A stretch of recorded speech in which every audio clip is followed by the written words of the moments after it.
तो फिर मैं नहीं जा पाऊंगा। अरे तो टेंशन क्यों ले रहा है, यही रुक जाना, यही सो जाना, और क्या कोई दिक्कत तो है नहीं। अच्छा साहब, यही मैं नीचे सो जाऊंगा। ठीक है ठीक है। खाने के बाद गोपू घर के बाहर निकलने लगा।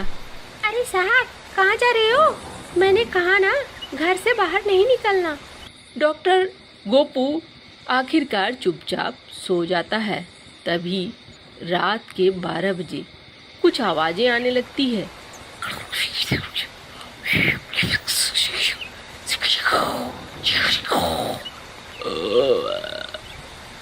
मुरली, ए मुरली, मुरली, ये कैसी आवाजें आ रही है? साहब, सो जाओ चुपचाप, किसी बात पर ध्यान मत दो। गोपू भी दिन भर का थका था, चुपचाप सो जाता है। अगले दिन